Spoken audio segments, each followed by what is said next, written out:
un recrutement de l'armée ne doit pas se faire comme je le vois là.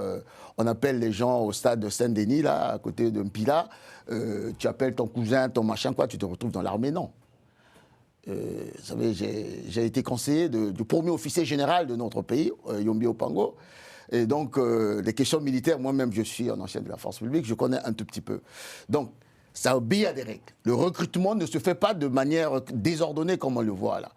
Et surtout, le passage de grade en grade, le passage de nomination à des postes de responsabilité obéit à des règles. Donc, la question qui se pose au niveau de l'armée, c'est d'organiser ce qu'on appelle les états généraux de la force publique.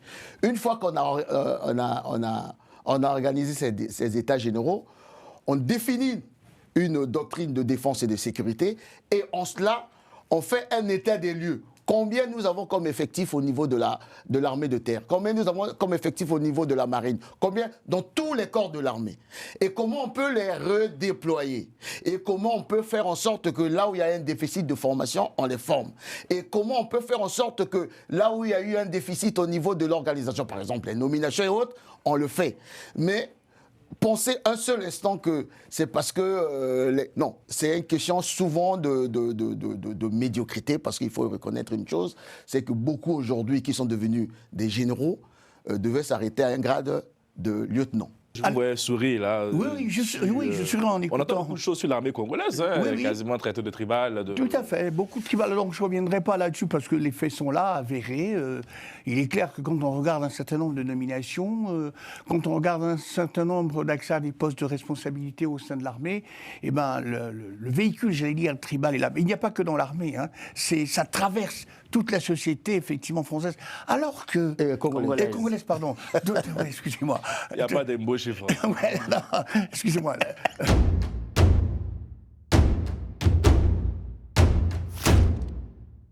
Bonsoir à tous, très heureux de vous retrouver pour ce numéro spécial consacré à la présidentielle en République du Congo. Aujourd'hui, nous parlons des questions de sécurité, des défis sécurité à la fois en interne et aussi en externe. Et pour décrypter ce sujet, nous recevons, comme d'habitude, Guy Mafimba, bonsoir. Bonsoir, Karine. Lucien Pombo, bonsoir. Bonsoir, Karine. Et notre ami Urbain, bonsoir. Bonsoir, Karine. Messieurs, est-ce qu'on peut dire que le Congo est un pays en paix, en sécurité à l'intérieur de ses frontières? Urbain. Alors, si vous me permettez, je vais dire ici déjà merci de nous avoir invités pour parler de cette question cruciale de sécurité, puisque cela... comme on le voit aujourd'hui à travers le monde entier, la question de sécurité est une question qui doit intéresser tout le monde parce qu'il s'agit de beaucoup d'aspects derrière. Alors, en ce qui concerne la République du Congo, on ne dirait pas aujourd'hui que cette question de sécurité devrait être la moins abordée possible. Ça doit être une question qui doit intéresser tout le monde, ça doit être une question qui doit être discutée, débattue publiquement par toutes les forces vives de la nation et non pas seulement un camp qui pense qu'un camp, quand je parle de camp, une partie de la population ou des acteurs politiques qui pensent que c'est une question qui leur appartient et donc à eux d'en traiter. Donc je dirais que le Congo a connu pas mal de défis sécuritaires au niveau intérieur.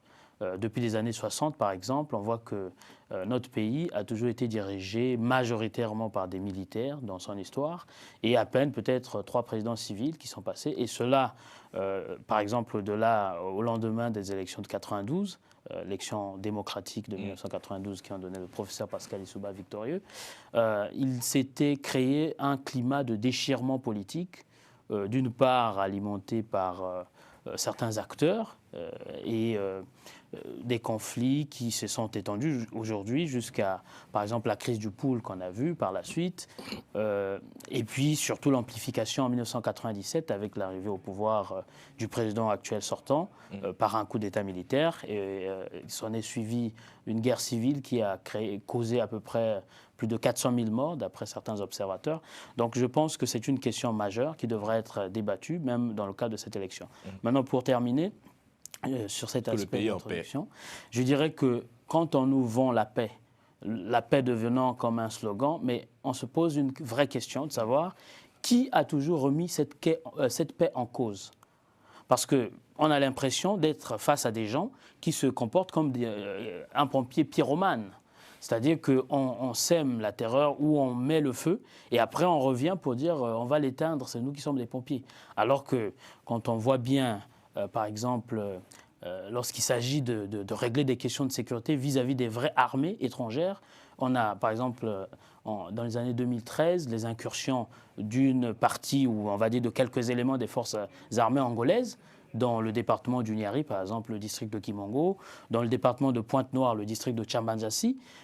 On n'a jamais vu l'armée congolaise se déployer pour se battre contre ces gens-là. Mais on connaît que dans les forces publiques, dans les différents corps, malheureusement, il y a une partie de ces forces publiques qui brillent uniquement par ce qu'on appelle la répression vis-à-vis de la population civile, qui n'est pas armée. Et lorsque, par ailleurs, on parle de traquer, par exemple, un homme qui est dans le pool, par exemple... Dites son nom, le pasteur. Le pasteur Toumi. C'est pas tabou sur ce plateau. Alors, si vous me permettez encore de faire la rétrospective, à partir de 92, 93 et au-delà, il y a eu ce qu'on appelait, par exemple, la création des milices. Les milices, par exemple, pour le président Lissouba, les Kokoy, pour le président Sassou, les Cobras, pour le défunt Premier ministre Kolela Bakana, il y a eu, par exemple, la création des ninjas. Or, aujourd'hui, pourtant, la loi qui reconnaît l'existence, qui définit les statuts de l'opposition, reconnaît que l'opposition ne peut pas être armée, ou les partis politiques ne doivent pas avoir des milices. Sauf qu'on remarque que, par exemple, il y a un parti politique qui existe au Congo, mais qui aujourd'hui, l'État aujourd'hui, ou les dirigeants d'aujourd'hui considèrent ce parti, considèrent son leader comme étant un rebelle. Bon, comment est-ce que, puisque cela s'appuie sur des actes qui ont été posés. Par exemple, en 2007, il y a eu un accord entre cette milice supposée, ou cette milice qu'on voit, avec le gouvernement. Il y a eu création d'un poste de vice-ministre chargé de la réparation de séquelles de guerre en 2007. Après, il y a eu déclenchement quelques années plus tard. En 2017, on a trouvé un prétexte pour proclamer les résultats de l'élection présidentielle à 4 h du matin, dire que Brazzaville, qui était quadrillée par la force publique congolaise, la force régalienne, républicaine qu'on pourrait dire, soit pénétrée par des éléments ninja qui viendraient du département du Poul pour venir s'aimer la terreur dans Brazzaville et empêcher la publication des résultats de l'élection. Donc on pense que ça, c'est vraiment... Tous ces indices pour vous montrent que la paix n'est pas vraiment présente à l'heure actuelle. Montrent que la paix n'est pas présente. Et puisque la paix, lorsqu'on parle de paix, il n'y a pas que la paix en termes d'armes qui seraient en train de... Est-ce qu'aujourd'hui on peut circuler librement à Brazzaville? C'est ça la question. En termes de liberté de circulation, je ne peux pas vous dire le contraire. Vous êtes un homme en sécurité quand vous partez à Brazzaville? Je dirais que moi, en tant qu'homme politique, ma sécurité est limitée. Le citoyen lambda, est-ce qu'aujourd'hui on peut un citoyen lambda est en sécurité vis-à-vis, on va dire, par rapport à la situation sécuritaire au niveau de ce qui s'est produit, par exemple les bébés noirs, le phénomène des bébés noirs. Justement, parce qu'on va y arriver aujourd'hui. Le thème, c'est la sécurité intérieure, grand banditisme et bébés noirs. Et vous nous direz ce que Destin Gravé prévoit pour garantir la sécurité des Congolaises. Guy Mafimba, est-ce qu'aujourd'hui le bilan sécuritaire du président est à saluer?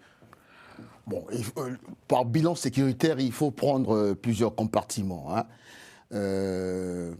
Je prendrai d'abord le compartiment régalien, c'est-à-dire est-ce que le Congo, en tant que pays, en tant qu'État, a une doctrine de défense et de sécurité capable de nous mettre à l'abri d'une agression extérieure ou d'une violence interne au pays? La réponse est non. Agression extérieure, le Congo aujourd'hui, nous avons une armée, passez-moi le terme, l'autre on parlait d'une armée de clochards. On en parlera de la deuxième partie. Ouais, mais nous avons plutôt une armée de bras cassés. De bras cassés. L'armée congolaise. Oui, l'armée de bras cassés, mal équipée, mal dotée, et surtout une armée qui est constituée quasiment par une espèce de garde prétorienne qui est là pour conserver le pouvoir. Maintenant, en termes de sécurité intérieure, l'État en tant que sécurité intérieure, je constate tout simplement que le ministère de la Défense, comme le ministère de l'Intérieur, en termes de budget, comment on appelle ça là, de lignes budgétaires, c'est des plus gros budgets. Mais on reviendra certainement lorsqu'on regarde la manière dont le phénomène des Koulouna a traversé pratiquement tous les cinq dernières années. C'est un échec en réalité, même s'il y a une espèce d'accalmie. Mais c'est juste pour dire qu'il y a une inadéquation entre les gros budgets, les recrutements en termes de la force publique et le bilan sécuritaire en termes internes. Et vous dites que le problème, l'opération de la DGSP était un échec pour vous, sans équivoque. Je ne dis pas cela. Je dis que c'est pour moi, on est resté longtemps sur ça. Beaucoup. Ça a été un stratagème politique. Je pense que l'histoire m'a donné raison. Et croyez-moi, demain, à partir du mois d'avril et du mois de mai, ce phénomène reviendra. C'était ma question. Reviendra. Pourquoi? Mais parce que on ne peut pas éradiquer une délinquance juvénile juste à travers des opérations coup de poing. Ce d'autant plus que les ressorts même de cette délinquance juvénile, c'est quoi? C'est les noyaux familiaux qui sont complètement détruits. On va dire 50% de la jeunesse est dans la déshérence, sans perspective. On les voit dans les rues, là, derrière. Voilà. Dans le comité de soutien. C'est les mêmes qui sont en train de prendre les 2000, les 3000, mais à partir du mois d'avril, comme il y aura pas, ils n'ont pas de boulot, ils n'iront pas à l'école, ils vont revenir pour commencer et ce, avec la crise qui nous attend là, à partir du mois de mai, d'avril. Nous sommes dans un pays, on va y revenir dans le bilan, nous sommes dans un pays qui va plonger dans une crise financière très très grave. Donc pour moi, ça a été un stratagème politique pour une accalmie, mais les problèmes ne sont pas résolus. Je vais vous prendre encore juste un élément. Souvenez-vous, nous avons dit pour les questions de bébés noirs, oui, la DGSP, il fallait mettre un cadre juridique, malheureusement. Avec tout ce qui s'est passé, je peux même vous garantir qu'il y a déjà des poursuites judiciaires au niveau international. Hein. Ça, c'est une exclusivité que je vous dis. Mais en même temps, l'État nous avait prédit ou proposé qu'on devait mettre en place des centres de formation, d'insertion et autres. J'attends toujours. Même pas un seul centre. On nous avait promis qu'on devait faire le bilan. Combien de Koulouna on a pris? Combien de Koulouma qui passent devant la justice? Quelles sont les bandes qui ont été démantelées? Aujourd'hui, il n'y a rien. Donc ça a été un coup d'épée dans l'eau et surtout un stratagème politique pour créer ce que j'avais appelé à l'époque une ambiance de terreur afin de dérouler l'agenda politique de l'élection. Parce que le président veut maintenir le cap sur cette lutte contre les bébés noirs, parce que selon le confrère d'Africa Intelligence, il envisage de renforcer notamment de moderniser les services de renseignement, de créer au moins 2 commissariats de police dans chaque quartier de grande agglomération, d'au moins un poste par quartier de ville moyenne. Il y a aussi le déploiement des brigades de gendarmerie, afin, selon lui, d'assurer de façon plus homogène. Mais ensuite, vous avez remarqué que toutes ces mesures qu'il propose, c'est dans le cadre de la répression. Ah, mais c'est pour ça que je voulais compléter pour dire que je pense que le début du mandat sera très sécuritaire. Mais voilà, ça veut dire que il est dans le faux, comme d'habitude. C'est pas la bonne réponse face au bébé noir, il ne faut pas cogner d'abord. Mais attendez, la bonne réponse pour arrimer une jeunesse qui représente 70% de la population pour accélérer soi-disant son développement, mais ces jeunes-là doivent être formés, doivent être réinsérés, on doit créer des emplois, je résume. Mais en même temps, moi, là où pour moi je mets l'accent, c'est sur le noyau familial.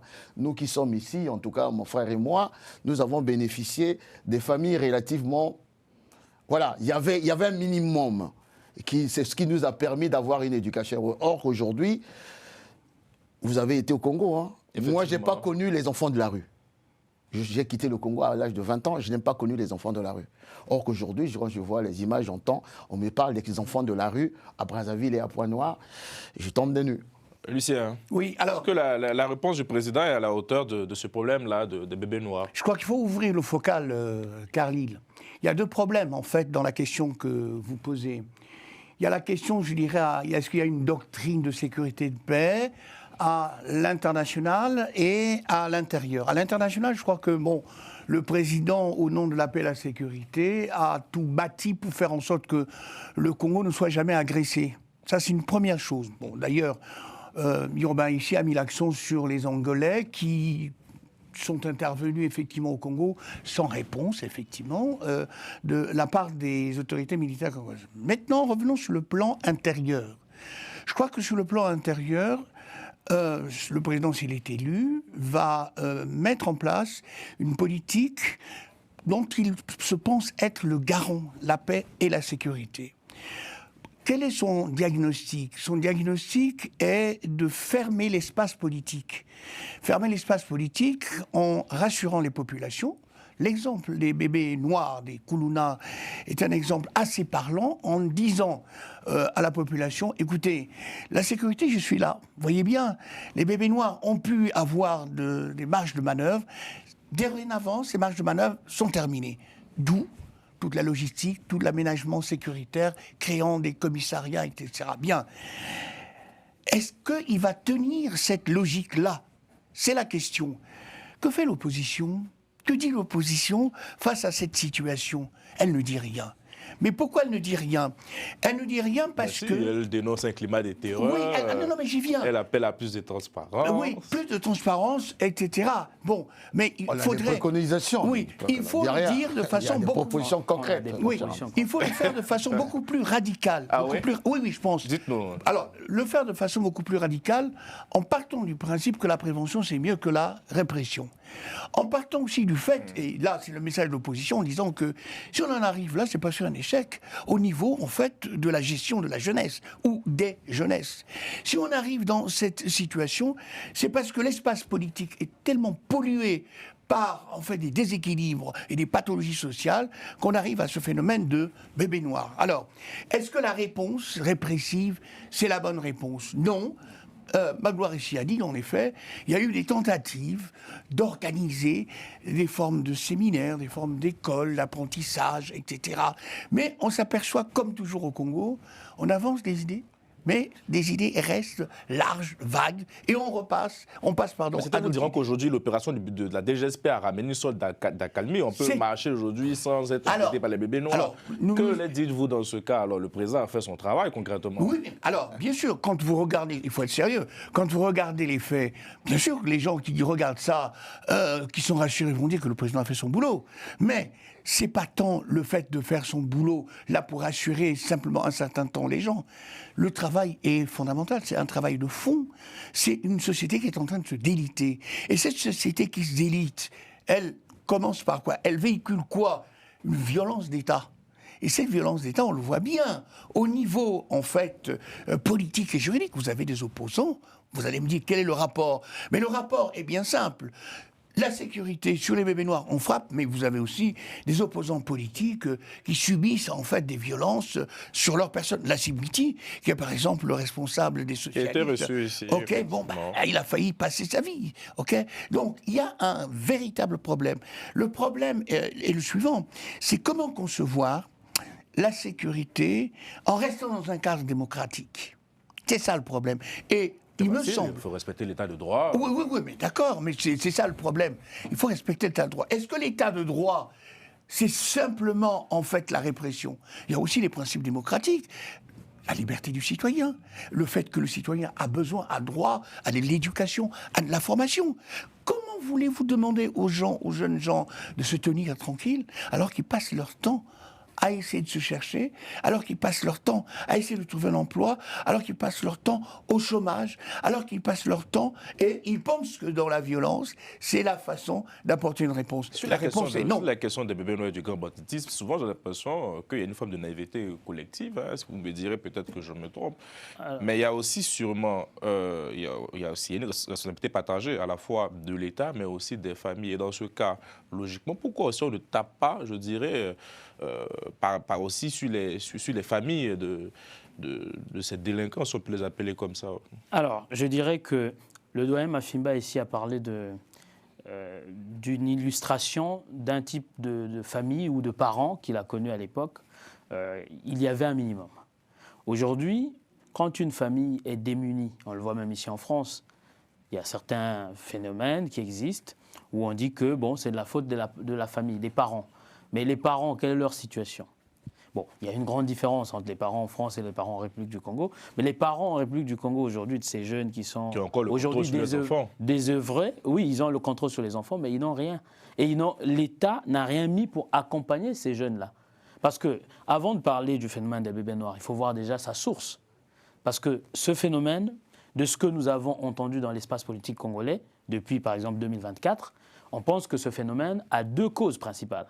La première cause, elle est d'abord stratégique, politicienne, parce qu'il y a des politiciens qui, depuis 1993, avaient décidé de fomenter des coups, de déstabiliser l'État et donc de créer des bébés noirs. Ça a été dit par un député qui est membre, qui est partisan donc, de la majorité présidentielle sortante actuelle. Et donc, ensuite, il y a des problèmes sociaux qui n'ont jamais été résolus à ce jour. On va dire l'absence de l'emploi, l'absence des mesures sociales qui puissent accompagner les familles de ces jeunes qui sont, par exemple, désabusés ou de ces jeunes qui sont démunis de tout. De ces jeunes qui sont déscolarisés. Il y a quelques années, par exemple, en parlant de la scolarisation de ces jeunes, le président sortant avait dit sur un média africain, peut-être vos concurrents, qu'il y a eu un moment où ils ont décidé de construire l'école et est arrivé un moment... C'était face à Lucien Pambou. C'était face à M. Lucien Pambou, voilà. Fut un moment où il a dit, bon, voilà, on a décidé à un moment donné de tout détruire. Je ne sais pas si, lorsqu'on parlait de la morale, est-ce que le président avait pensé à ça ? Parce qu'aujourd'hui, quand on veut réprimer, pour réprimer, malheureusement, on dit souvent que l'argument de la force n'est pas plus fort que la force de l'argument. Donc, ça veut dire quoi ? D'un point de vue juridique, d'un point de vue sociétal ou d'un point de vue social, les conditions ne sont pas réunies pour avoir une sécurité pérenne actuellement en République du Congo. Pourquoi ? Parce qu'aujourd'hui, les jeunes prennent des 2000, mais demain, et d'ailleurs, ils donnent à tort raison au président sortant qui dit que les Congolais ont une mémoire courte. C'est une insulte, mais que les gens acceptent et que, permettez-moi de dire oui, ceci... Oui, ministre qui a démenti ces histoires de 2000... Ok, permettez-moi d'évoluer, s'il vous plaît. Dans de droit de report. Ok, dans le sens de qu'est-ce qu'il faut faire pour pouvoir résoudre le problème, par exemple, de la sécurité en République du Congo. Il faut partir des fondements juridiques, des fondements institutionnels, des fondements au niveau de l'analyse profonde que, par exemple, notre candidat, M. Mélane Desangave-Elengo, a faite sur les causes profondes de toutes les difficultés qu'il y a dans l'espace congolais, ou sinon en République du Congo. Il a énuméré 3 causes principales des souffrances du Congo. Pas seulement du peuple, du bas peuple, mais des souffrances en général. Il y a d'abord le problème de népotisme, le problème de tribalisme et le problème de manque de patriotisme. Parmi les solutions que nous proposons, puisque d'un point de vue global, avant de parler des forces publiques, on part d'abord sur la résolution du problème du tribalisme, en mettant des lois. C'est un défi énorme pour vous. Parce qu'aujourd'hui, qu'est-ce qu'on remarque magique, parce qu'on en a tellement besoin. Qu'est-ce qu'on remarque aujourd'hui? Comment on règle ça? Qu'est-ce qu'on remarque aujourd'hui? On remarque que, par exemple, dans la force publique, 90%, voire même 95% des hautes autorités militaires sont issues ou originaires d'un seul département ou de 2 départements du pays, notamment le département de la Cuvette centrale, voire les autres départements, mais d'un coin de la République. Ou voire même la tendance va dans une sorte d'ethnisation de cette haute hiérarchie militaire. Ça, c'est un premier facteur, un premier phénomène que nous devons combattre. Pour combattre ce phénomène, il faut mettre des lois, par exemple une haute autorité de lutte contre le tribalisme, de lutte contre le népotisme, et aussi, quelque part, il faut inciter l'esprit patriotique. Parce que le patriotisme, comment on va l'intégrer dans la société congolaise? Ça va partir de l'éducation. Par exemple, aujourd'hui, les cours d'instruction civique n'existent plus à l'école. Alors que nous, à l'époque, on a étudié jusqu'aux années 2004, moi qui étais à l'école primaire jusqu'à ces années-là, on avait des cours d'instruction civique. Chacun savait ce que c'était un bien public, un bien de l'État. Pour ce qui est de l'armée, il y a des questions de corruption qu'il faut lutter. Il faut lutter contre la corruption parce qu'au sein de l'armée, il existe une sorte de corruption. Vous avez le mépris des autorités politiques ou de l'exécutif congolais vis-à-vis des forces publiques, différents corps confondus en général. Pourquoi? Un premier exemple, la question de la ration alimentaire. Vous voyez les hommes et femmes congolais qui sont dans les forces publiques, dans différents corps. Malheureusement, si vous voyez la qualité du repas qu'ils ont lorsqu'ils sont au boulot, mais c'est regrettable. On ne peut pas donner une boîte de sardines, un bout de pain sec à un père de famille ou à une mère de famille. Donc nous, ce qu'on propose, c'est d'instaurer, non seulement pour la force publique, mais de manière générale, dans les entreprises publiques ou privées, ce qu'on appellera des cantines, des restaurations, des systèmes de restauration au sein des forces publiques. C'est déjà d'une part, leur rendre leur dignité, même en les nourrissant lorsqu'ils sont au travail, puisqu'ils vont y contribuer, mais aussi, quelque part, qu'est-ce que nous voulons faire? Nous voulons moderniser cette force publique. Nous voulons la moderniser en créant, d'une part, une armée des métiers qualifiés, c'est-à-dire que, par exemple, dans les 2 prochaines années, si jamais les Congolais venaient à nous accorder leur confiance pour l'élection des jours à venir, nous allons, dans un premier temps, geler en quelque sorte le recrutement à tout va, qui se passe d'ailleurs mal, puisque c'est toujours sur des fins... Il n'y aura pas de recrutement à tout va, c'est-à-dire, on va recruter, mais un recrutement ciblé, un recrutement pour constituer une armée des métiers qualifiés. C'est-à-dire, aujourd'hui, on constate que l'inefficacité des forces armées congolaises ou de la force publique en général est due au fait qu'il manque de l'expertise technique, par exemple, dans certains domaines militaires. Je vais vous prendre un exemple sur ce qui est du service des renseignements, que nous voulons d'ailleurs moderniser ici, en mettant une direction centrale de la sécurité et réorganiser la sécurité présidentielle, pas la DGSP, mais la garde républicaine, avec une sorte de département qu'on va créer. Donc vous voulez qu'on supprime la DGSP? La DGSP, pour nous, c'est une parenthèse, mais là, je parle là déjà de la garde républicaine. Mais en parlant de la garde républicaine dans le cadre de notre réforme, en mettant en place une direction centrale de la sécurité, la direction centrale de la sécurité sera subdivisée en 2 départements. Et ces 2 départements auront des subdivisions. Donc, le premier département, ça va être le département de la sécurité intérieure. La sécurité intérieure, on va avoir quoi? On va avoir pour la présidente de la République la garde républicaine qui doit être formée pour non seulement protéger les institutions et, par exemple, le président de la République, mais aussi formée pour avoir la notion du patriotisme et la notion de la continuité de l'État. Parce qu'aujourd'hui, on a l'impression que quand on voit un haut cadre militaire dire que nous allons accélérer la marche. Quel haut cadre militaire a dit? Le général Serge Oboa qui a dit, lorsqu'il a proféré en quelque sorte des menaces à peine, peut-être pas voilées, auprès du peuple congolais par rapport à l'élection à venir, il avait par là violé l'article 205 de la Constitution qui définit clairement la différence qu'il doit y avoir entre vous qui êtes dans la force publique. Vous faites référence à ces propos qui dit si vous voulez manifester, vous restez chez vous à la maison. Vous restez chez vous et il cite à la fin que nous allons accélérer la marche. Or, qu'est-ce qu'on entend par accélérer la marche? Il s'agit là de donner une couleur politique. Or, la force publique est apolitique. La force publique et donc, est l'armée congolaise pour vous n'est pas républicaine actuellement. Aujourd'hui, on pourrait dire que la plupart des corps qui constituent la force publique, puisque la force publique, c'est plusieurs corps derrière, la plupart de ces corps n'est pas apolitique. La plupart. Je ne dis pas que toute l'armée, mais je dirais... On va mettre les pieds dans le plat. On va si vous me permettez, juste pour terminer, s'il vous plaît, par rapport à notre réforme donc, de ces systèmes sécuritaires, on va renforcer la formation, la formation des militaires ou même de différents corps existantes. On doit augmenter le budget de la défense, le budget de la force publique, par exemple, en passant de 150 milliards aujourd'hui. Mais c'est déjà le plus gros budget. Je ne sais pas si tu as vu. Oui, mais parce que le président même il est militaire de formation. Le plus gros budget de la défense. Qu'est-ce qu'on ajoute? On ajoute ce qu'on appelle par les services de sécurité intérieure. On va les appeler les bannis aussi. C'est des abeilles. En fait, aujourd'hui, au niveau de renseignement intérieur, il y a des gros soucis. Moi qui vous parle, je suis allé à Brazzaville en décembre 2024. Je suis passé par l'aéroport Maya Maya de Brazzaville. Ils ont pas mal de systèmes de scanners là-bas et tout ça pour identifier les gens qui rentrent. Mais en ressortant de là, d'ailleurs j'ai fait une sortie déjà par le même aéroport en allant à Pointe-Noire. Et quand je ressors le 31 décembre 2024 pour revenir sur Paris, qu'est-ce qui se passe? Les agents du service de renseignement m'interpellent pour me dire « Monsieur, venez ».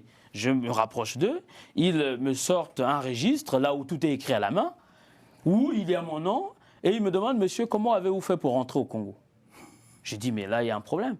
On m'a passé par tout un tas de prises d'informations biométriques et autres, et vous me demandez à travers une liste écrite à la main comment je suis rentré au Congo alors que je suis passé ici plus de 2 fois. » Ils me disent, mais ce n'est pas nous. Vous voyez le moyen que nous utilisons. Nous avons votre nom, dites-nous. Vous êtes fiché? Je suis fiché à l'aéroport de Brazzaville. Ce que je vous dis est concret. Je suis fiché. Donc, cela veut dire quoi? D'un point de vue de sécurité intérieure, des services de renseignement, il faut moderniser cette sécurité-là. Il faut leur permettre d'avoir des moyens de renseignement aujourd'hui, des moyens digitaux, qui leur permettent de ne plus poser ce type de questions. par exemple. Maintenant, il y a une deuxième partie dans cette sécurité-là. Alors Le là, deuxième département, c'est la sécurité extérieure. Ça fait plus de... On y viendra. Parce qu'il y a une deuxième partie consacrée aux relations aussi avec les autres armées africaines. Exactement. Il faut apporter La coopération. La coopération. Allez-y, Guy-Mafi. Parce que vous avez planté le décor Oui, mais sur la réforme de l'armée congolaise. Il y a eu un peu un fourre-tout difficile à cerner. Juste sur les questions de la jeunesse. Je tiens souvent à rappeler que la jeunesse, c'est la trentaine. C'est la génération Denis Sassou Nguesso. Donc tout ce qui se pose aux problématiques de la jeunesse de notre pays, c'est le PCT Parti État qui est au pouvoir. C'est 30 ans. Ça fait 30 ans qu'il est là.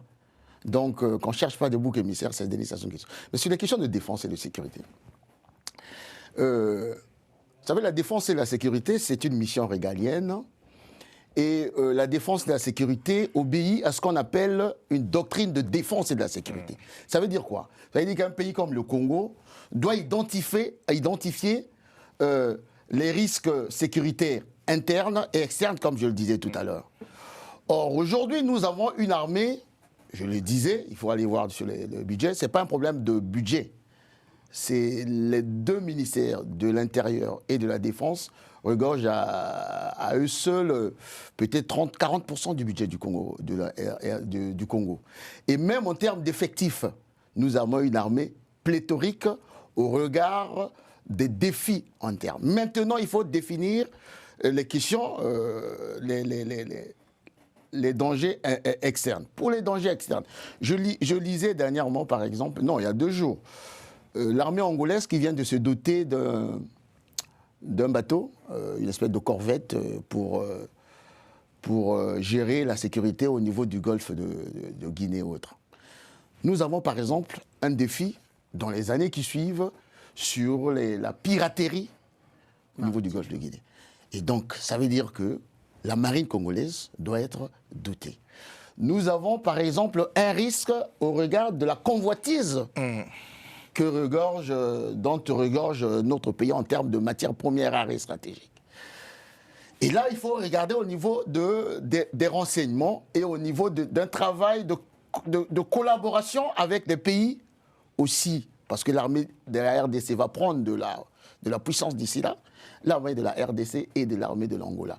Donc un travail de coopération entre les deux États. Mais non, ça c'est des questions externes. Maintenant, les questions internes, là, c'est un problème d'organisation. Tribalisme, machin quoi. Non, vous savez, l'armée, c'est une corporation. Donc, elle obéit à des règles. Aujourd'hui, si on parle de tribalisme et autres, c'est parce qu'il y a 2 choses qui se posent. Au niveau des nominations.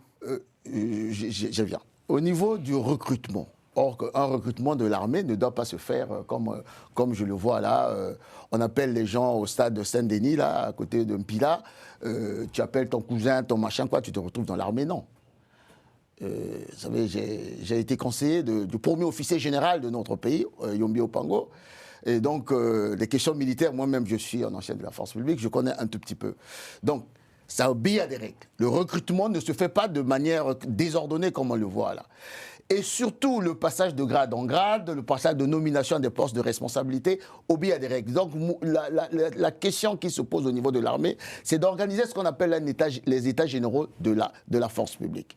Une fois qu'on a organisé ces états généraux, on définit une doctrine de défense et de sécurité, et en cela, on fait un état des lieux. Combien nous avons comme effectif au niveau de l'armée de terre? Combien nous avons comme effectif au niveau de la marine? Combien dans tous les corps de l'armée? Et comment on peut les redéployer? Et comment on peut faire en sorte que là où il y a un déficit de formation, on les forme? Et comment on peut faire en sorte que là où il y a eu un déficit au niveau de l'organisation, par exemple les nominations et autres, on le fait. Mais pensez un seul instant que c'est parce que... non, c'est une question souvent de médiocrité, parce qu'il faut reconnaître une chose, c'est que beaucoup aujourd'hui qui sont devenus des généraux devaient s'arrêter à un grade de lieutenant. De lieutenant. Parce que l'armée, au-delà d'un certain grade, il faut aller soit dans telle ou telle école et autres. Ce n'est pas le cas. Donc le problème de notre armée, ce n'est pas un problème difficile à gérer. Et ce que vous avez proposé c'est ce qu'on appelle des mesures domestiques. il faut prendre les choses de manière macro pour refonder l'armée de fond en comble. C'est parce que je n'ai pas eu le temps en fait de tout détailler, mais sinon vous avez parlé de quelque chose, d'un point important que nous avons aussi visé, le point de la modernisation de la marine, la défense, la sécurité maritime. S'il te plaît, je termine. Je crois que c'est pas un débat entre toi et moi. Oui. Je dis tout simplement que il faut faire les choses de manière macro, ni non de manière domestique. Donc, pour moi, les questions de l'armée et de la sécurité, ce n'est pas des questions budgétaires, c'est une question d'organisation et c'est une question de doctrine de défense et de la sécurité. J'insiste sur le mot, sur ce concept, parce que lorsque vous ne connaissez pas votre doctrine de défense et de sécurité, les défis internes et les défis externes, ça va dans tous les sens. Raison pour laquelle aujourd'hui, on se retrouve avec une DGSP qui devient l'armée dans l'armée. Or que ce n'est pas le cas. Donc voilà un peu résumé pour moi ces questions de défense et de sécurité qui ne sont que pour moi des épiphénomènes. Si vous avez un homme qui a une vision, ça peut se régler de façon tout à fait régulière et naturelle. Lucien, je vous vois sourire là. Oui, je souris en écoutant. On entend beaucoup de choses sur l'armée congolaise, quasiment traité de tribal. Tout à fait, beaucoup de tribal. Donc je ne reviendrai pas là-dessus parce que les faits sont là, avérés. Il est clair que quand on regarde un certain nombre de nominations, quand on regarde un certain nombre d'accès à des postes de responsabilité au sein de l'armée, eh ben, le véhicule, j'allais dire, tribal est là. Il n'y a pas que dans l'armée, hein. Ça traverse toute la société, effectivement, française. Alors que... Congolaise, pardon. Excusez-moi. Il n'y a pas d'embauche chez Français. Excusez-moi. Le dîner aussi. Donc ça traverse effectivement toute la société, effectivement, congolaise, et ce qui entraîne effectivement un certain découragement, et qui fait que, un certain nombre de gens se disent, à quoi bon, puisque de toute façon, les dés sont déjà pipés. Alors, je reviens à la question centrale. La réforme de l'armée est une chose nécessaire, indispensable, ne serait-ce que pour sécuriser la souveraineté et l'intégrité des États. Bien, la question qui est à poser, est-ce que le Congo veut effectivement mener ce type de réflexion ou bien simplement rester dans ce que j'appellerais une armée dite de proximité qui s'approche d'une milice?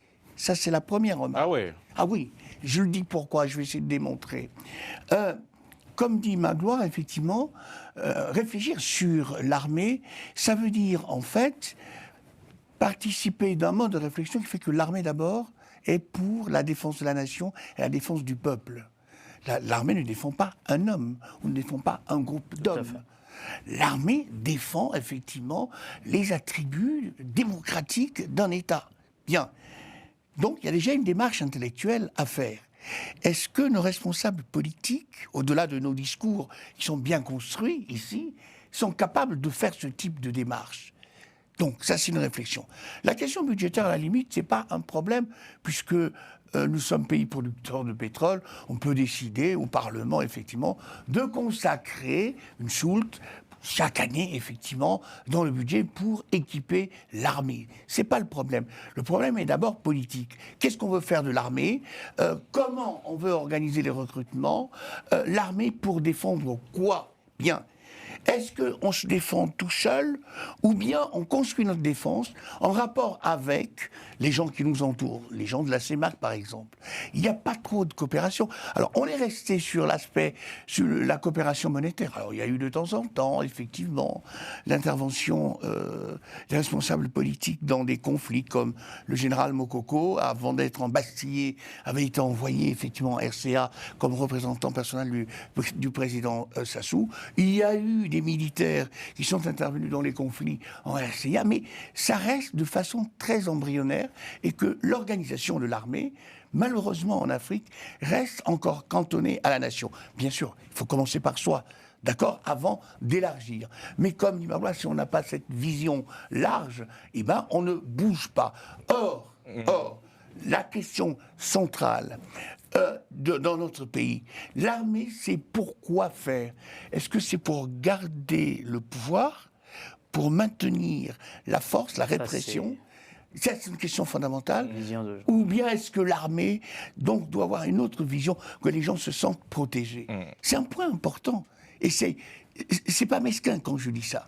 Et parlons de coopération. Karim, Oui. on est sur le problème du tribalisme. Contentieux historique pour les jeunes générations.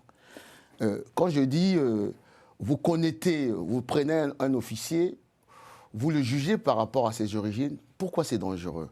Et pourquoi c'est pas pertinent? Je prends un exemple. Nous avons eu la conférence nationale. Vous savez, Sassou ne voulait pas de cette conférence nationale. 3 officiers sont allés à l'encontre de Denis Sassou Nguesso, mais ces 3 officiers, entre guillemets, sont du nord du Congo-Brazzaville. Le général Jean-Marie Michel Mokoko, chef d'état-major, qui s'est opposé à Sassou dans la répression. Le général Emmanuel Golondele, patron des services de sécurité, qui allait à l'encontre des injonctions de Denis Sassou Nguesso, et le général Pierre Ngolo, qui était le ministre de la Défense. 3 officiers connotés nord du Congo. Raison pour laquelle je revenais tout à l'heure sur l'éthique des officiers. Ce n'est pas tant leurs origines ethniques qui font des grands ou des mauvais officiers. Ça, c'est pour une leçon pour des jeunes générations. Ce qui revient à dire qu'aujourd'hui, il y a des officiers qui ne sont pas d'accord, qui n'ont pas été d'accord avec l'opération menée par la DGSP. Pourquoi ça a été arrêté net? Parce qu'il y a des officiers qui ont dit la DGSP, elle n'est pas dans son rôle en train de tuer les gens dans les rues. Donc c'est pour éviter à des jeunes générations de tomber deux fois facilement dans ces orientations ethnocentriques. Voilà pourquoi je ne nie pas qu'il y a des nominations qui sont teintées d'ethnocentrisme prononcé. Voilà pourquoi je voulais rationaliser un peu les choses, oui, rapidement. C'est pour ça que nous distinguons bien, en nous faisant le distinguo, en ne mélangeant pas tout le monde, en ne disant pas que toutes les forces publiques ou tous les corps de la force publique congolaise sont comme ça, sont dans ça, non. On dit ici, nous voulons instaurer un esprit patriotique. Quand on parle de l'esprit patriotique, c'est qu'on balaie toutes ces questions de tribalisme et autres. Ici, par exemple, vous avez parlé des états généraux des forces publiques ou de l'armée qu'il faut faire. Nous, on parle d'audit. L'audit, quasiment dans tous les secteurs de l'État. Quand on arrive, il faut faire des audits pour vérifier. Par exemple, aujourd'hui, on ne connaît pas les effectifs. Dans le milieu, dans les domaines tels que l'armée, on parle d'états généraux. Aujourd'hui, les par audits, exemple, il faut les prendre beaucoup plus dans les questions aujourd'hui, par exemple, liées au financier. On ne connaît pas les effectifs des forces armées congolaises. On ne connaît pas combien sont-ils dans la gendarmerie, combien sont-ils dans la police, parce que certains pensent que voilà, la force publique aujourd'hui est un élément, un levier de maintien au pouvoir ou un levier de protection du pouvoir. Bon, pour ce qui est de l'intégration sous-régionale, en ce qui concerne la sécurité, nous prévoyons une coopération militaire, pas que dans le cadre, par exemple, de ce que font déjà souvent les ministres de l'Intérieur ou les directeurs de police au niveau de l'Afrique centrale, on le voit, parfois il y a quelques rencontres entre eux. Nous voulons aller au-delà de ça. Une coopération qui soit basée, par exemple, pour la lutte contre des fléaux que nous subissons tous dans nos États. Le fléau, par exemple, des trafics de tout genre qui existent. Des faux médicaments, trafic des êtres humains qu'on entend, trafic des stupéfiants, trafic de ceci. Et puis, nous voulons également renforcer la sécurité maritime. Pourquoi? Le doyen ici a parlé d'un exemple de l'Angola et aussi de nos matières premières qui pourraient être enviées par d'autres. Et donc, aujourd'hui, qu'est-ce qu'on constate? Par le passé, on a entendu parler des bateaux fantômes. On a entendu le président Lissouba, paix à son âme, dire que pour ce qui est de notre champ pétrolier au Congo, il existe des endroits où le Congolais ne pouvait pas mettre pied. Et jusqu'aujourd'hui, je considère que ça doit être une réalité là-bas. Or, si nous avons une marine qui peut fonctionner, nous avons des forces de défense et de sécurité qui peuvent fonctionner sur le renseignement et tout ça, ça va nous permettre... Non, tu confonds. Il parlait pas... En fait, c'est parce qu'on n'avait pas... Je n'ai pas voulu détailler, s'il vous plaît. Je n'ai pas voulu détailler, mais je veux parler de... Je dis ça pourquoi? Parce que si on avait notre corps de marine qui pouvait... Ça n'a rien à voir avec les corps de marine. Ça, c'était les questions liées dans ces zones, même pour ce qui est des questions de pêche, des ressources halieutiques et autres, on pouvait éviter d'avoir des histoires des cargosans fantômes non identifiés par les forces de sécurité ou de renseignement. On va terminer ce sujet-là, monsieur. Encore une information de nos confrères d'Afrique Intelligence. On n'a pas que le président souhaite muscler la coopération militaire avec les alliés de la République du Congo. Outre le maintien, par exemple, des liens historiques avec la Russie, la Chine et la France, Brazzaville pourra aussi se tourner vers d'autres partenaires, vers d'autres puissances militaires africaines, à l'instar de l'Éthiopie et du Maroc. Mafima, c'est une bonne nouvelle. Mais la question que je me pose, pourquoi Denis Sassou Nguesso passe son temps à vouloir faire de la défense et de la sécurité l'alpha et l'oméga du développement du Congo? La réponse est non. Le pays que nous avons aujourd'hui n'est pas un pays, comment dirais-je, hégémonique ou prédateur. J'ai dit tantôt que lorsqu'il parle de défense et sécurité, c'est tout simplement pour avoir une espèce d'armée prétorienne pour conserver ou le pouvoir. C'est pas la priorité du Congo. Donc tous ces alliés aussi l'aident à se maintenir au pouvoir. Mais bien entendu, c'est ça l'enjeu. Mais bien entendu, je veux dire, c'est là où je suis au regret de constater que cette campagne, c'est du tout et n'importe quoi. Non seulement on voit Yao, je sais pas, qui vient nous divertir, et même les débats que je suis, on devait avoir ce genre de débat. Quelle est la priorité du Congo aujourd'hui? Est-ce que la priorité du Congo, c'est d'avoir des chars, des hélicoptères de combat? Non. Donc quand on me parle de la coopération avec la Chine, oui, on a la coopération en termes de formation, la Russie en termes de formation, de matériel et autres. Mais on va avoir autant de coopération pour quelle raison? Il n'y a aucune raison, sinon faire de ce pays et de ce régime, un régime militaire, militarisé, pour conserver le pouvoir ou une dévolution quasiment héréditaire du pouvoir. Mais avoir des alliés, c'est un peu naturel, non, mon doyen? Si je me permets, vous avez une illustration, par exemple, de la guerre de 1997. Lorsqu'il y a eu coup d'État, le coup d'État, s'il n'y avait que des cobras, normalement, ils n'allaient pas gagner. Parce qu'il y avait l'armée républicaine en face. Mais qu'est-ce qui s'est passé?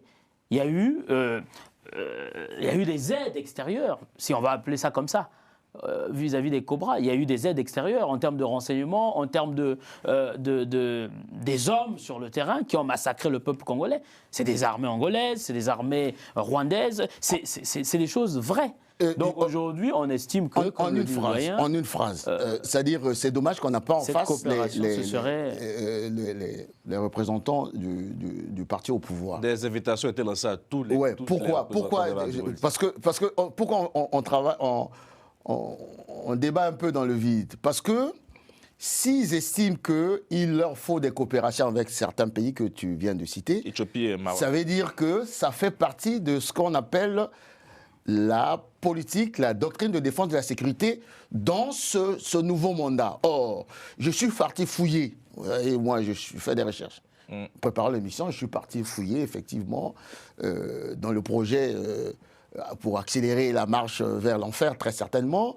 Je n'ai pas trouvé une doctrine de défense et de sécurité pertinente qui puisse expliquer ou motiver cette espèce de coopération qu'on signe de gauche à droite. Donc ça veut dire que ce sont à la fois des mots, mais surtout, c'est aussi un moyen, vous savez, c'est aussi un moyen de dilapidation des ressources.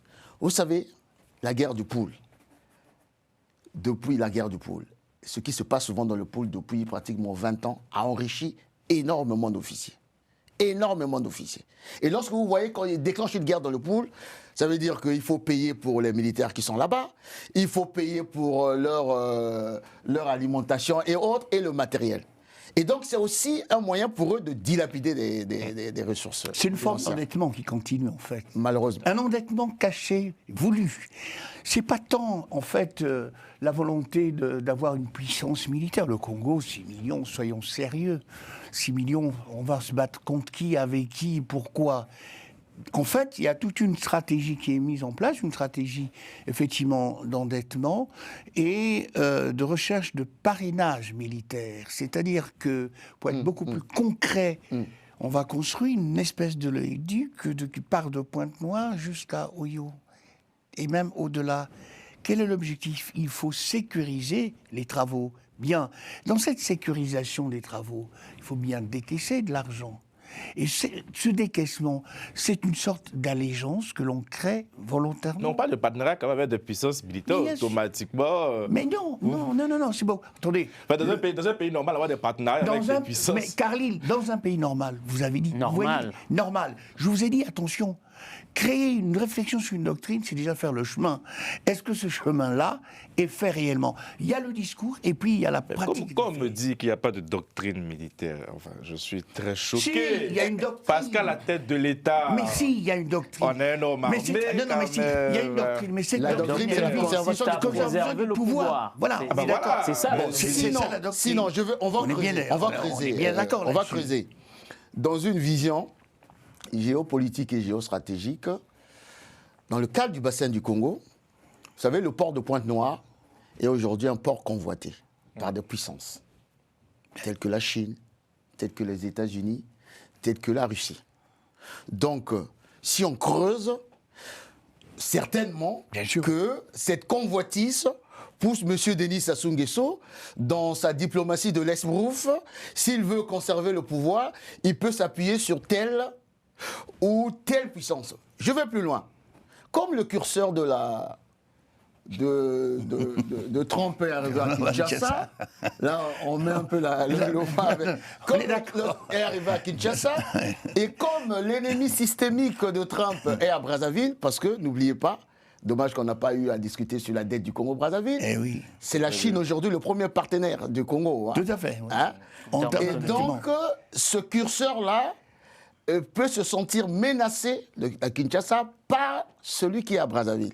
Et d'où, comme j'ai dit tantôt, dans les années qui suivent, on reviendra ici pour parler de la bataille du contrôle du port de Pointe-Noire. Bien sûr. Ça me semble clair. Sur Destin Gavé, on envisage de faire des partenariats avec d'autres forces militaires étrangères. Sous-régionales. Au niveau sous-régional, dans un premier temps, les pays comme le Cameroun, la Centrafrique, en tout cas, tous les pays qui nous entourent, déjà avoir une bonne coopération militaire, d'un point de vue renseignement, déjà. Nous allons mettre en place un système, ce qu'on appelle aujourd'hui de contre-espionnage, de cyberdéfense, parce qu'on veut moderniser les forces publiques. Ça existe, non, ou pas? Aujourd'hui, j'entends parler des corps d'élite qui auraient des dronistes et tout ça. Mais nous allons renforcer tout ça. Quand même. Ça existe. Ici, nous allons intégrer des nouvelles notions. Exactement. Nous allons intégrer des nouvelles notions, les notions de la méritocratie. La notion de la méritocratie et de la moralisation de la vie publique. Cela ne concerne pas seulement les autres secteurs de l'État, mais aussi l'armée et les forces publiques en général. Aujourd'hui, on ne peut plus vouloir être face à des hommes ou des agents de la force publique qui ne jouissent pas d'une bonne moralité. On ne peut pas avoir des gens qui ne méritent pas d'être général, comme l'a dit ici le doyen Mafimba, mais qui se retrouvent du jour au lendemain être nommés au rang de général. Donc demain, il faut que la méritocratie batte son plein au niveau de toute la nation, de toutes les forces vives de la nation et de tous les corps constitués. Je termine cette émission avec vous et je pense que c'est une question que j'adresserai aussi à tous ceux qui participent à cette élection. On a beaucoup parlé de l'armée ici, qui a un rôle très central. Lucien l'a très bien dit. On a l'impression que c'est une armée qui est un peu comme une assurance vie. Si demain, même s'il n'arrive que dans les unes, vous remportez, pensez-vous que cette armée-là fera allégeance à Destin Gavé? Oui. Je pense que cette armée, parmi les forces qui la composent, il y a des gens qui sont encore républicains. Vous avez des contacts aujourd'hui au sein de... On n'a pas de contact particulier avec des militaires. On évite parce qu'on sait ce qui s'est passé dans ce pays. Bien. Tout contact avec ces hommes créerait une sorte d'arme cachée chez un opposant politique, des trucs comme ça. On a vu ça. Donc on n'a pas de contact, mais on considère qu'aujourd'hui, les gens ont oublié que les forces publiques font partie de la population congolaise. Quand on parle du peuple congolais, ils iront voter en plus le 12. Quand on parle du peuple congolais qui doit prendre ses responsabilités en main, il s'agit aussi de ces agents-là, de la force publique. On ne les incite pas à faire quoi que ce soit. On les incite à se considérer comme étant une armée républicaine, une armée qui doit penser à la continuité de l'État. Avant l'arrivée du président Sassou au pouvoir, il y a eu d'autres dirigeants qui ont bien construit ce pays au départ. Et donc, Les temps ont changé. Avec son arrivée, il y a eu une sorte de continuité, même si vers la pourriture en quelque sorte, mais il y a eu une sorte de continuité de l'État. Et donc nous prônons la continuité de l'État et j'invite ici tous nos compatriotes qui sont membres de ces forces de cette force publique à penser à la continuité de l'État. Ils ont un certain âge aujourd'hui, mais leurs enfants, leurs petits-enfants vont avoir une suite dans leur vie. Et donc ils doivent penser à la notion, à la forme républicaine de l'État, à la notion de la continuité de l'État, et donc à préserver les institutions. Que le meilleur gagne, celui qui aura gagné dans les urnes, que la force publique puisse l'accompagner, que ce soit le président sortant ou que ce soit notre candidat tel que nous le souhaitons pour le changement. Alors j'invite tous ces Congolais-là, qui sont des hommes et des femmes en uniforme, à voter pour le président Mélène Destin. Pour rappel, il y a un ancien général qui est aujourd'hui derrière les barreaux, donc pour dire que si vous arrivez à il fait partie de ces républicains-là. Ça serait un exploit quand même. Merci beaucoup, messieurs. Merci à Moustapha Kanté et bonne suite de programme sur nos antennes.